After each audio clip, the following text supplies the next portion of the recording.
নমস্কার বন্ধুরা, আশা করছি সবাই খুব ভালো আছেন। আমার সাধারণ রান্নাঘরে আপনাদের সবাইকে স্বাগত জানিয়ে শুরু করছি আজকের রান্নাবান্না। আজকে আমি খুব সুস্বাদু ট্যাংরা মাছের ঝাল রান্না করে দেখাবো আপনাদের। এই ট্যাংরা মাছটা গরম ভাতে গরম গরম দারুণ লাগে খেতে। আর এই ট্যাংরা মাছ হলেই এক থালা ভাত খাওয়া হয়ে যাবে। এবারে আসুন মাছটা আমি রান্না করি। ট্যাংরা মাছটা আমি রান্না করব। এই ট্যাংরা মাছটা হলুদ লবণ মাখিয়ে ভেজে নেব। পেঁয়াজ নিয়েছি, টমেটো নিয়েছি, একটু কাজু আর কিশমিশ নিয়েছি, আদা নিয়েছি, কাঁচা লঙ্কা নিয়েছি। এছাড়া হলুদ লবণ, কাশ্মীরি লঙ্কার গুঁড়ো এগুলো তো আছেই। আর রান্নাটা আমি সর্ষের তেলেই বানাবো। কড়াইয়ে তেল নিয়েছি আমি, তেলটা গরম হয়ে গেছে। এবারে আমি মাছগুলোকে একে একে ছেড়ে দেব। মাছগুলো আমি বেশ ভালো করে ভেজে নেব। মাছটা আমার ভাজা হয়ে গেছে। আমি যখন মাছটা ভাজছিলাম আমার বলা হয়নি, আমি একটুখানি কালো জিরে দিয়ে মাছটাকে ভেজে নিয়েছি। এবার মাছটা আমি আস্তে আস্তে তুলে নেব। মাছ ভাজার পরে যে তেলটা ছিল ওই তেলটার মধ্যে আমি আরও একটু তেল দিয়ে দেবো। আমি আলাদা করে কোনো ফোড়ন দেব না, কারণ আমি আগেই বলেছি মাছ ভাজার সময় আমি একটু কালো জিরে দিয়ে দিয়েছিলাম। আর কালো জিরেটা দিয়েই আমি মাছটা ভেজে নিয়েছি। এবারে তেলটা আমার গরম হয়ে গেছে। এবারে আমি দিয়ে দিচ্ছি পেঁয়াজ বাটা। পেঁয়াজটা আমি বেটে নিয়েছি।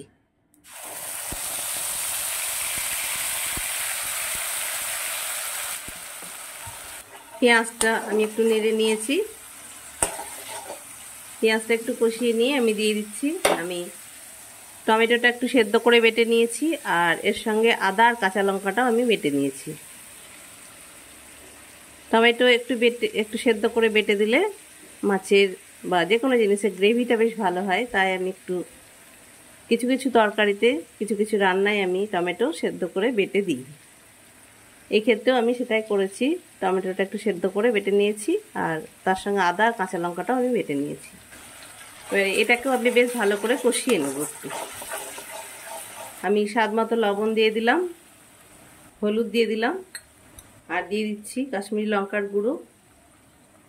এছাড়া আমি স্বাদ মতো একটু চিনিও দিয়ে দিচ্ছি। চিনিটা আপনারা আপনাদের মতো দেবেন, চাইলে নাও দিতে পারেন। আমি একটু স্বাদ হওয়ার জন্য এখানে একটুখানি চিনি দিলাম। এবারে এই মশলাটা আমি খুব ভালো মতো কষিয়ে নেব।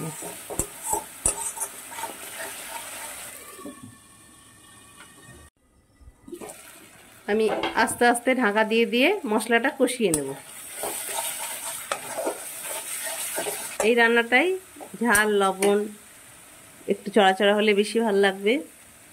আমি আস্তে আস্তে ঢাকা দিয়ে মশলাটা ভালো করে কষিয়ে নেব। মশলাটা আমার খুব সুন্দর কষা হয়ে গেছে। মশলাটা দিয়ে একদম পুরো তেল ছাড়া ছাড়া হয়ে গেছে। মশলাটা পুরো লাগো লাগো হয়ে গেছে আর তেল ছাড়া ছাড়া হয়ে গেছে একদম। আমি দিয়ে দিচ্ছি আমি যে কাজু আর কিশমিশটা নিয়েছিলাম সেটাও আমি বেটে নিয়েছি, ওটা আমি দিয়ে দিলাম।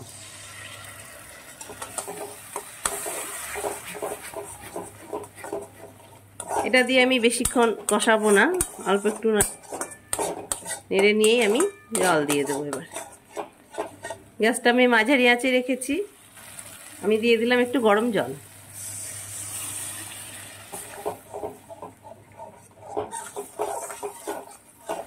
আমি আর একটু জল দেব, কারণ মশলাটা একটু ভালো মতো ফুটে উঠবে। মশলাটাকে খুব ভালো করে ফুটিয়ে নেওয়ার জন্য আমি দিয়ে দিলাম আরও একটু জল। এইভাবেও আপনারা ট্যাংরা মাছ রান্না করে খেতে পারেন, ভালোই লাগবে। মাছের ঝোলটা খুব ভালো মতো ফুটে গেছে। এবারে আমি দিয়ে দিচ্ছি একে একে মাছগুলোকে, আর দিয়ে দিচ্ছি কিছু গোটা কাঁচা লঙ্কায় দিয়ে দিলাম। এর আগে আমি বেটে দিয়েছি। এবার আমি একটু গোটা গোটায় কিছু কাঁচা লঙ্কা দিয়ে দিলাম। ঝাল লবণ মিষ্টি এগুলো আপনারা আপনাদের আন্দাজ মতো দেবেন। তবে এই মাছটাই ঝাল লবণ সব কিছু চড়াচড়া হলে বেশি ভালো লাগবে খেতে। ট্যাংরা মাছ রান্না করে খেয়ে দেখতে পারেন, আশা করছি ভালো লাগবে। এবারে আমি একটু ঢাকা দিয়ে দেব।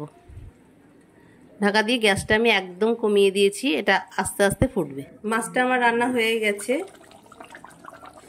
এরকম তেল ছাড়া ছাড়া হয়েছে একদম পুরো। ঘন ঘন হয়েছে। আমি এরকমই রাখবো, এই ঝোলটুকু আমি রেখে দেব। ভাতে বা রুটিতে খেতে গেলে এই ঝোলটুকু লাগবে।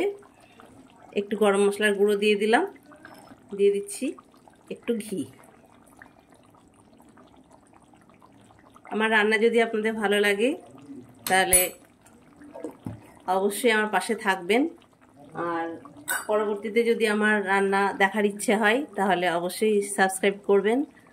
আমি আরও নতুন নতুন অনেক কিছু পদ নিয়ে আপনাদের সামনে হাজির হব।